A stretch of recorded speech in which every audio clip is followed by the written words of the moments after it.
Hi everyone, it's Coach Stefan Rudolph coming straight to you from beautiful San Diego, California, here in the winter weather of San Diego, they call it.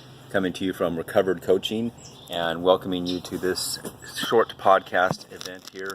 I have to speak about a friend's suggestion in speaking more about epilepsy and what I've been through and what I've gone through and what I've grown through in life. We had a great conversation. I had a great conversation yesterday with a friend in Seattle, and he noted about what people go through and grow through when they have epilepsy and or any type of dis-ease in life when it comes to not only having a TBI, a traumatic brain injury like I had from football, or just dealing with epilepsy and seizures, or any type of dis-ease in life. And that's what it came down to later in my life, was the point of dis-ease, not having the ease in my life as far as mindset, stressors, pain points, physically, mentally, emotionally, and lacking in spirituality in that area, being grounded. I had this injury in high school in 1988 and dealt with it for about 12 years after that with medication. But in 2004, once the medication started completely wearing off and I had 2 epileptic seizures on the road and started having seizures in the weight room, in the racquetball court, and everywhere I went in life, and my life completely fell apart within a 3-year period. And even after having brain surgery in 2007 and it not working, and 2 years later the seizures came back, I had to find a different form of being able to quote, cure the dis-ease in my life, because I knew it just wasn't what I was taking when it came to medication.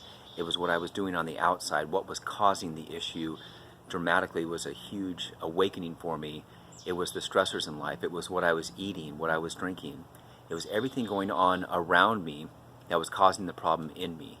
And this may sound kind of crazy because a lot of epileptics I speak with and or people dealing with dis-ease in life, they have the idea that, okay, I'm going to take the medication, I'll be fine. That does work for a certain time period for certain people in certain cases. Every body is different, literally. There's no body like your body. You're not just somebody, you're one body. You're unlike everybody because you are the one body that you have to pay attention to through your heart. Through the idea of understanding what's going on, paying attention to the body deals with the heart. In the mindset, we have answers that we have learned in life, in this world, and we take the medication through the mind. But in our heart, what happened in my life was awareness of what I was ingesting, what was going on after I ate things, what was going on in the stressors of my life, at work, relationships, people around me who I surrounded myself with. This has to be a key point not only for epilepsy, but any type of depression, dis-ease, problems going on in life. It has to do with what you're surrounding yourself, how you're building your world around you. If you're not happy at what you're doing, for example, at your work, at your job, at life, in a relationship, and you're trying to stick it out because you don't want to confront the situation, you don't want to change the situation, it's going to cause all types of turmoil, depression, and that dis-ease. You have to find your calling in life and or find a passion that you're motivated in life about. My passion, of course, now is helping others, but this came about in 2011 when I saw speakers such as Wayne Dyer, John Assaraf, other people like Les Brown, from different books I read. Everybody that motivated me was on the same path to say we have to find what our calling is, what we're here for, and what we're doing. This area I found from the corporate world that I was in sales for years was stressing me, was bringing me down, and was causing issues in life and making me to drink in areas of escapism, I call it. So in my personal path, I found what I was doing and what I had to change. What I want to note this to you out there, especially those who have epilepsy or deal with seizures, is pay close attention to your diet. People in the Facebook page areas that I'm on right now, in certain pages that deal with epilepsy and seizures, a lot of them, and it's sad, they post on there, I have had a seizure today, and people are sorry to hear that. My question comes out, what were you eating? What were you drinking? What were you dealing with in life? Did you get enough sleep? Of course, did you take your medication? But at the same time, these first 4 areas are huge and not connected with a lot of what's going on in our life, what's going on in our mind. We have to be aware of what we fuel ourselves with is how we're going to fuel ourselves, how we're going to feel about ourselves. So what we fuel ourselves with is how we feel.